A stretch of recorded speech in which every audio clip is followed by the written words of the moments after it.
അവതരിപ്പിക്കുന്നു പെപ്സോണം പൊന്നോണം offer. Peps the dream makers. എന്റെ കുറെ പ്രശ്നങ്ങൾ കൊണ്ടാണ് മുന്നും റിലേഷൻഷിപ്പ് ഒക്കെ പൊളിഞ്ഞത്. മുന്നുണ്ടായിരുന്ന ആളുടെ അടുത്ത് എന്തെങ്കിലും കീപ്പ് ചെയ്യുന്നുണ്ടോ, സംസാരിക്കാറുണ്ടോ? അതൊക്കെ ഉണ്ട്. എല്ലാവരും നല്ല good relationship.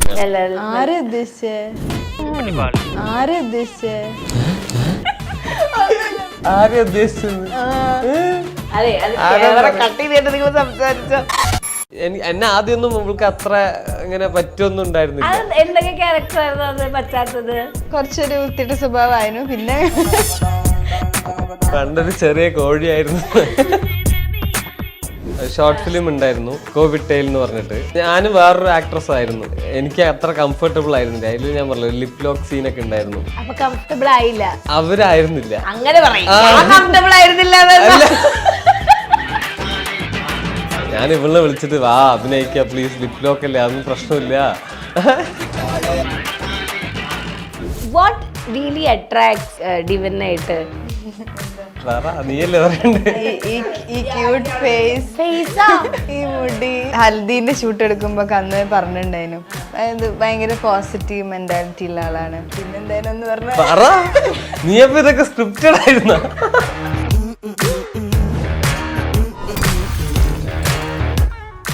Hi guys, ice and the പെൻഗ്വിനിലേക്ക് എല്ലാവർക്കും സ്വാഗതം. ഞാൻ പൂജ കൃഷ്ണ.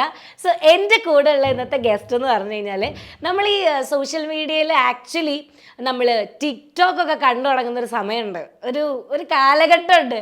ആ കാലഘട്ടം തൊട്ടിട്ട് തന്നെ നമുക്ക് അറിയുന്ന ഒരു വ്യക്തിയാണ്. ആൻഡ് ആ വ്യക്തിയുടെ വൈഫും കൂടെയാണ് വന്നിരിക്കുന്നത്. Hi Divin and Kavya. Hi. Okay, ഞാൻ ആക്ച്വലി ആദ്യമേ പറഞ്ഞു ടിക്ടോക്ക് തുടങ്ങുന്ന കാലം എന്ന്. അപ്പോൾ ആ സമയം തൊട്ട് നമുക്ക് ഡിവിന് ഭയങ്കര പരിചയമുള്ളതാണ്. അപ്പം ആ ഒരു ഡിവിനും ഈ ഒരു ഡിവിനും എന്തൊക്കെ മാറ്റങ്ങൾ വന്നിട്ടുണ്ട് ഡിവിന്? പണ്ട് ടിക്ടോക്ക് ഉള്ള സമയത്ത് എന്ന് വെച്ചാൽ അങ്ങനെ കുറച്ചു പേര് അറിയും, ഇന്നും കുറച്ചു പേര് അറിയും, അത്രയൊക്കെ ഒരു വ്യത്യാസമുള്ളൂ. പിന്നെന്താ പറഞ്ഞാൽ അന്ന് എന്ന് പറയുമ്പോൾ ഒരു ഫാന്റസി ഒക്കെ ആയിരുന്നു. ഇന്നിപ്പോ മറ്റേ ഇൻകം ആയി, അങ്ങനെ പോകുന്നു അല്ലേ? ഇപ്പം ഡിവിന്റെ മാരേജ് ആക്ച്വലി ഈ റീസെന്റ് ആയിട്ടാണ് നടക്കുന്നത്. നമ്മളെല്ലാവരും കൺഗ്രാറ്റുലേഷൻസ് ആക്ച്വലി. ഓക്കെ, പക്ഷെ കുറെ കാലമായിട്ടുള്ള ലവ് ആണ്. ഒരു 4 years എന്തോ ആയി നിങ്ങൾ ലവ് ചെയ്യാൻ തുടങ്ങിയിട്ട്. ആൻഡ് ഓൾസോ ഇപ്പം ഇൻസ്റ്റാഗ്രാമിൽ എല്ലാവർക്കും അറിയാം, അല്ലെങ്കിൽ സോഷ്യൽ മീഡിയയിൽ എല്ലാവർക്കും അറിയാം വീഡിയോസ് കണ്ടിട്ട്. സോ എങ്ങനെയാണ് ആ ഒരു ലവ് ബിൽഡ് ആയത് നിങ്ങളുടെ ഇടയിൽ? ഇത്ര നേരം മിണ്ടില്ല, കാര്യം പറയാൻ നോക്കട്ടെ. ഞങ്ങൾ ആക്ച്വലി ഒരു കോവിഡ് കാലഘട്ടത്തിലാണ് പരിചയപ്പെടുന്നതൊക്കെ. അപ്പൊ ആ സമയത്ത് വേറെ പണിയൊന്നും ഇല്ലല്ലോ. അപ്പൊ അങ്ങനെ ചാറ്റ് ചെയ്ത് അതെങ്ങനെ മറ്റേ ഡിവിൻ ഇൻഫ്ലുവൻസർ അങ്ങനെ കണ്ടിട്ടാണ് മെസ്സേജ് ചെയ്യുക? ഇല്ല, ഡിവിനാണ് എനിക്ക് ആദ്യം ഇങ്ങോട്ട് മെസ്സേജ് അയച്ചത്. പ്രൊഫൈല് ഇങ്ങനെ നമ്മളുടെ ഈ സെർച്ച് ടാബിൽ ഉണ്ടാവുമല്ലോ, വെറുതെ വന്നതാ? പിന്നെ അങ്ങനെയൊക്കെ മെസ്സേജ് ചെയ്യുമോ? അങ്ങനെ ചെയ്തു. പണ്ടൊരു ചെറിയ കോഴിയായിരുന്നു.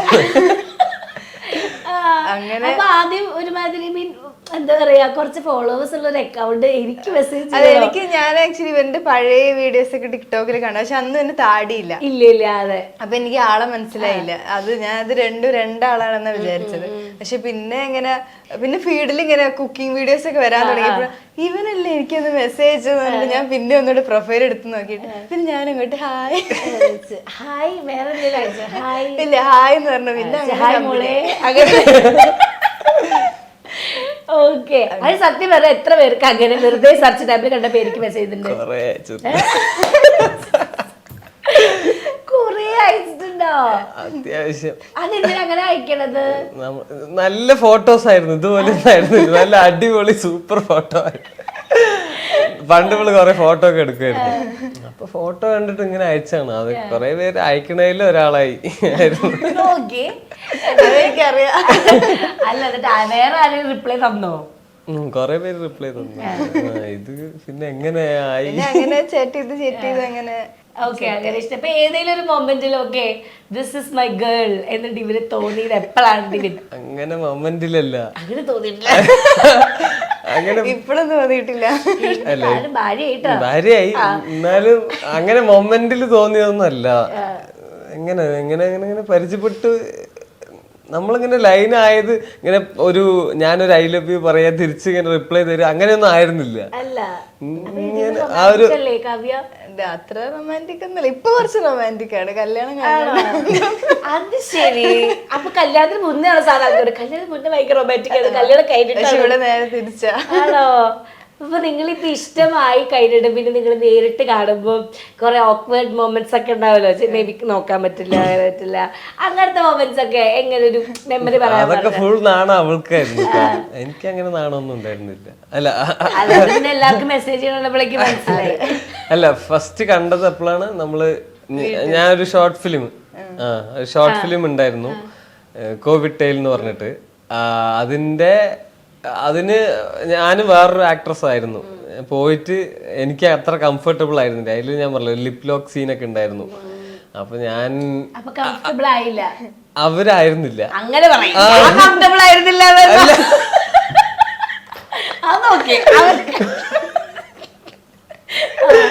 അപ്പൊ പിന്നെ ഞാൻ ഇങ്ങനെ ആളുടെ അടുത്ത് ചോദിച്ചു. അപ്പൊ ഞങ്ങള് പിന്നെ ഇത്തിരി ലവൊക്കെ ആയി വേറൊരു അങ്ങനെയാണല്ലോ. അപ്പൊ ഞാൻ ഇവളുടെ അടുത്ത് ഇങ്ങനെ ഷൂട്ട് എല്ലാം പ്ലാൻ ചെയ്ത് സെറ്റ് ചെയ്ത് കഴിഞ്ഞു. ആ ദിവസം അതിന്റെ 2 ദിവസം മുമ്പ് ഒരു ദിവസം മറ്റേ എന്താ പറയാ നമ്മൾ ആക്ടിങ് ഇതൊക്കെ ചെയ്യില്ലേ, അതിന്റെ ഒരു ദിവസം മുമ്പ് ഇങ്ങനെ ആക്ട്രസ് വേണം. ഞാൻ ഇവളെ വിളിച്ചിട്ട് വാ അഭിനയിക്ക പ്ലീസ്, ലിപ് ലോക്ക് അല്ലേ അതൊന്നും പ്രശ്നമില്ല, അതൊക്കെ അഡ്ജസ്റ്റ് ചെയ്യാം എന്തെങ്കിലും ചെയ്യാന്നൊക്കെ പറഞ്ഞിട്ട് ഇവളുടെ അടുത്ത് കാര്യങ്ങളൊക്കെ പറഞ്ഞു. ഇവൾക്ക് പിന്നെ ഞാൻ ഷോർട്ട് ഫിലിം ചെയ്യാൻ പോകുന്നുണ്ടെന്ന് പറഞ്ഞപ്പോ തന്നെ ഞാൻ ഇവൾക്ക് ഇത് അയച്ചു കൊടുത്തു, സ്ക്രിപ്റ്റും എനിക്ക് ഡയറക്ടർ അയച്ചെന്ന ഫുൾ സാധനം അയച്ചു കൊടുത്തു. അപ്പൊ ഇവള് എല്ലാം വായിച്ചിട്ട് എന്തൊക്കെയാ സീന് വരാൻ പോകുന്നൊക്കെ അവൾക്ക് അറിയാം. എന്നിട്ട് പിന്നെ ഞാൻ ഒരു ദിവസം പോയിട്ട് അവളുടെ വീട്ടിലൊന്നും പറഞ്ഞില്ലല്ലോ, ഷോർട്ട് ഫിലിമിന്റെ കാര്യം ഒന്നും വന്ന് പറഞ്ഞിട്ടുണ്ടായിരുന്നില്ലല്ലോ. ഞാൻ ഫസ്റ്റ് ആയിട്ട് കാണുന്ന തന്നെ ഇതിന്റെ ഷൂട്ടിന് വിളിക്കാൻ വേണ്ടിട്ട് ഇവളുടെ വീട്ടിൽ പോയി. വീട്ടിൽ പോയിട്ട് ഇങ്ങനെ ഞാൻ വീട്ടിലൊന്നും ഇറങ്ങിയൊന്നുമില്ല, ഇങ്ങനെ നിന്നു. അപ്പൊ ഇവള് പറഞ്ഞു ഇങ്ങനെ ഫ്രണ്ട് വിളിക്കാൻ വരുന്നു പറഞ്ഞിട്ട് ഇവള് അങ്ങനെ എന്റെ കൂടെ ഇറങ്ങി വന്നു. എന്നിട്ട് പിന്നെ പാലക്കാട് വന്നു, പിന്നെ ഷൂട്ടൊക്കെ ആയി. പിന്നെ പ്രണയം കൂടുതലായത് ആണല്ലേ? ആ പെർട്ടിക്കുലർ സീൻ എങ്ങനെ അഭിനയിച്ചു നിങ്ങള്? നല്ലോണം അഭിനയിച്ചു. അയ്യോ, ഇതൊക്കെ വീട്ടുകാർക്ക് അറിയോ? നന്നായിട്ട് വീട്ടുകാരറിയോ? ശരി. അത് ശരിക്കും ഇതൊന്നും ഇല്ല, ആർക്കും അറിയണ്ടാവില്ല. അപ്പം അതൊക്കെ കഴിഞ്ഞ് നിങ്ങൾ പ്രണയിക്കാൻ തുടങ്ങണ ആ ഒരു ടൈമില് എന്താ പറയാ, കുറെ വീഡിയോസ് ഇപ്പൊ ഇടുന്നു, ഭയങ്കര ക്യൂട്ട് ആദ്യം like friendship kind of videos ഇടുന്നു, ആൾക്കാരെ തെറ്റിദ്ധരിപ്പിക്കുന്നു, അങ്ങനെ ചോദിക്കുന്നു നിങ്ങൾക്ക് എപ്പോഴാണോ നിങ്ങൾ ലവാണോ അങ്ങനെയൊക്കെ. അപ്പൊ അങ്ങനത്തെ കമന്റ്സിനോട് അങ്ങനെ ആ ഒരു ടൈമിലുള്ള റിയാക്ഷൻ എന്തായിരുന്നു നിങ്ങളുടെ? ഞങ്ങള് റിലേഷൻഷിപ്പ് ആണെന്ന് കല്യാണം കഴിഞ്ഞവരെ പറഞ്ഞില്ല, എൻഗേജ്മെന്റ് കഴിഞ്ഞവരെ അങ്ങനെ പറഞ്ഞിട്ടില്ല. പക്ഷെ എന്നാലും അറിയാത്ത കുറെ പേര് ഉണ്ടായിരുന്നു. എന്റെ ഫ്രണ്ട്സിന്റെ അടുത്തൊക്കെ ഇങ്ങനെ അവരെ ഫ്രണ്ട്സ് ഇങ്ങനെ ചോദിക്കാനും ഇവര് തമ്മിൽ എന്തെങ്കിലും ഉണ്ടോ എന്നൊക്കെ. അങ്ങനെ നമ്മള് പറഞ്ഞിട്ടുണ്ടായില്ല, എൻഗേജ്മെന്റിനാണ് എല്ലാരും അറിയുന്നത്. അതെന്താ പറയാണ്ട് വെച്ചതപ്പോ? എൻഗേജ്മെന്റ് അല്ല, അതുവരെ സിംഗിൾ ആണ് എന്നൊക്കെ പറഞ്ഞിട്ട് സിംഗിൾ ആണെന്ന് ഞാൻ കാവ്യോട് ചോദിച്ചോളാം. എനിക്ക് തോന്നുന്നത് വെറുതെ ഒരു സിഗ്മ ഒക്കെ കളിച്ച് നടക്കണ പോലെയാണല്ലേ കുറെ പേര്. കമ്മിറ്റഡ് ആണെന്ന് പറഞ്ഞാൽ പെമ്പിള്ളേരൊന്നും മെസ്സേജ് അയക്കൂല വിചാരിച്ചിട്ടായിരിക്കും. ഒരു അണ്ടർസ്റ്റാൻഡിംഗ് ഉള്ള ഒരു വൈഫിനെ കിട്ടിയത്.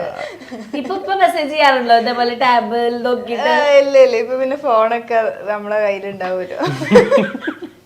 ഇപ്പൊ ഡിവിൻ ആണെങ്കിലും മുന്നിപ്പോ കുറെ കാലം ഡിവിന ജീവിതത്തിലെ ആൾക്കാർക്ക് കുറെ കണക്ട് ചെയ്യാൻ പറ്റും. കാരണം കുറെ കാലമായിട്ട് കാണുന്ന ഒരു പയ്യനല്ലേ, നമ്മുടെ വീടിന്റെ അടുത്തുള്ള ഒരു പയ്യൻ, ആ ഒരു മൂടാണ്. ഇപ്പൊ ഡിവിൻ ഇപ്പൊ ഒരു മുന്നേ ഒരു പാസ്റ്റ് റിലേഷൻഷിപ്പ് ഉള്ളപ്പോൾ ഡിവിൻ വീഡിയോസ് ഇടുമ്പോഴും അത് കഴിഞ്ഞിട്ട് ഇപ്പം ആ കാവ്യയുടെ കൂടെ ഇട്ട് തുടങ്ങിയപ്പോൾ ഒരു പേടി ഉണ്ടായിരുന്നു, ലൈക്ക് ഇനിയും ഇത് ആൾക്കാർ ക്രിട്ടിസൈസ് ചെയ്യോ, അതിലേക്ക് വരുമോ?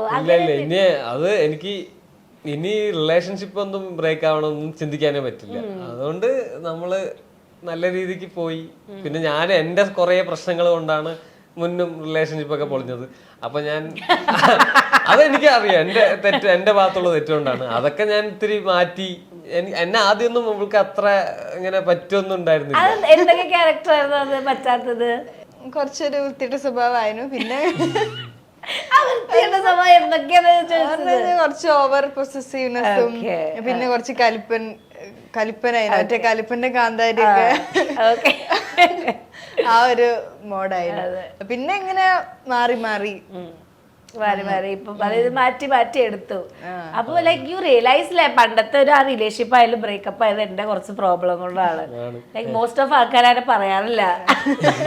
അല്ല അതൊക്കെ എന്റെ ഫുൾ പ്രശ്നം കൊണ്ടാണ്. ഞാൻ അത്ര നല്ല ആളായിരുന്നില്ല ഞാൻ ഇപ്പൊ. പക്ഷെ അതെല്ലാം മാറ്റിക്കൊണ്ടിരിക്കുകയാണ്. ഫുള്ളായിട്ട് മാറിയെന്നൊന്നും പറയാനില്ല, മാറ്റിക്കൊണ്ടിരിക്കുന്നുണ്ട്.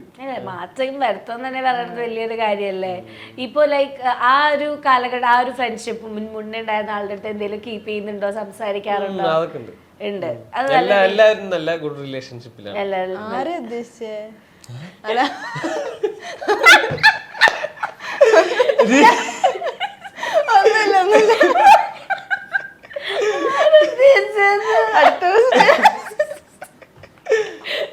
അത് നോക്കുമ്പോ പറയേണ്ട പേര്.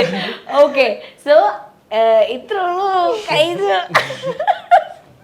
എങ്ങനെ ഉണ്ടായിരുന്നു ലൈക്ക് ഇന്റർവ്യൂ? എങ്ങനെ ഉണ്ടായിരുന്നു? കാവ്യ ആദ്യം വന്നപ്പോട് സംസാരേ ഉണ്ടായിരുന്നില്ല. കുട്ടി ഇപ്പൊ ഭയങ്കര സംസാരമായി.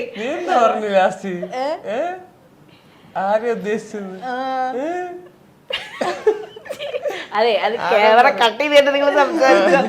ഓക്കെ, അപ്പം what really attract you like ഡിവിനായിട്ട്? നീയല്ലേ പറയണ്ടേ?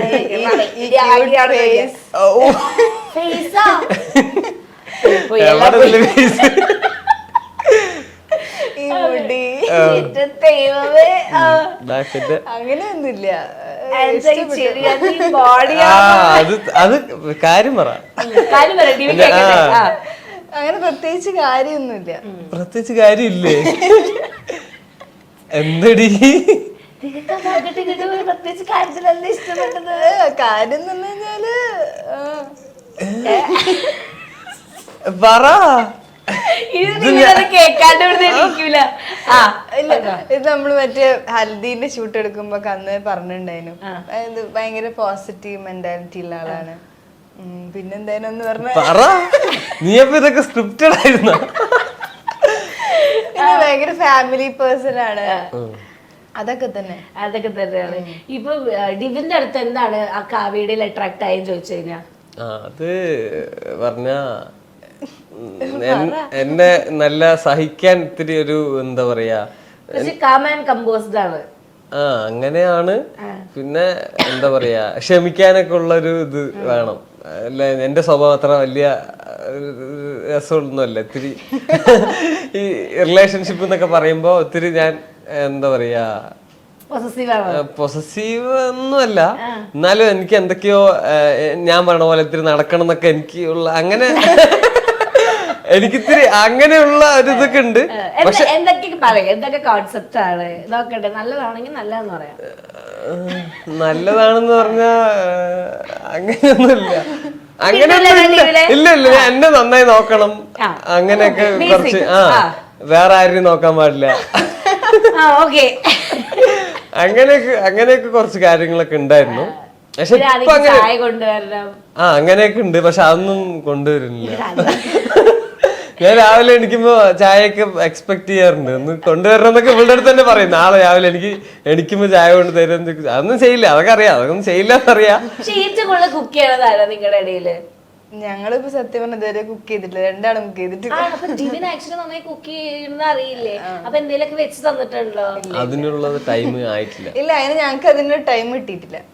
ഞങ്ങള് കല്യാണം കഴിഞ്ഞു, ടൂർ പോയി, വിരുന്ന് പോയി. കല്യാണം തന്നെ 2-3 ടൈപ്പായിരുന്നു. ലവ് ചെയ്തിട്ട് ഇത്ര 4 വർഷം നടന്നു. ഒരു അരിയുണ്ട ഈ റീലുണ്ടാക്കി അരിയുണ്ട കൊണ്ട് കൊടുക്കാൻ പറ്റില്ലായിരുന്നോ? ഒന്നും ഇതുവരെ ഉണ്ടാക്കി തന്നിട്ടില്ല. അല്ല, ടൈം ഉണ്ടല്ലോ. ഇനി ഇപ്പൊ 10-15 ദിവസമായുള്ളൂ. അതെ അതെ, ഇനി ജീവനെ കൊണ്ട് മാത്രം പണിയെടുപ്പിച്ച. എന്തായാലും ഒരു റിലേഷൻഷിപ്പ് മുന്നോട്ട് കൊണ്ടുപോകാൻ ഒരുപാട് കാര്യങ്ങൾ ഉണ്ട് എന്നാണ് ഞാൻ കേൾക്കുന്നത്. നിങ്ങളുടെ അഭിപ്രായം എന്താണ്? അതെ അതെ. അപ്പൊ ഞാൻ കുറച്ച് കാര്യങ്ങൾ ചോദിക്കാട്ടോ. അതായത് നിങ്ങൾ സിറ്റുവേഷൻ ഒക്കെ പറയണേ. ഭയങ്കരമായിട്ട് ദേഷ്യപ്പെടുന്ന, ആംഗ്രി ആയിട്ട് സംസാരിക്കുന്ന അങ്ങനത്തെ സിറ്റുവേഷൻ ആരാണ് കൊണ്ടുവരാറ് ഏറ്റവും കൂടുതൽ? ആണല്ലേ, കരിപ്പനാണല്ലേ. അപ്പൊ ആ വീഡിയോയിൽ കാണുന്നൊക്കെ ശരിയാണല്ലേ? കണ്ണ് ചുമക്ക അല്ല ഇവൻ ഓരോന്ന് ചെയ്തിട്ട് ഞാൻ ദേഷ്യപ്പെടാറാണ് സാധാരണ ഉണ്ടാവില്ല. പതിവ്. എന്താണ് ഡിവന്റെ അടുത്ത ഏറ്റവും കൂടുതൽ ദേഷ്യം തോന്നിയ ഒരു മൊമെന്റ്? എനിക്ക് ഏറ്റവും കൂടുതൽ ദേഷ്യം തോന്നുന്നത് അതെന്തോ ഉണ്ട്.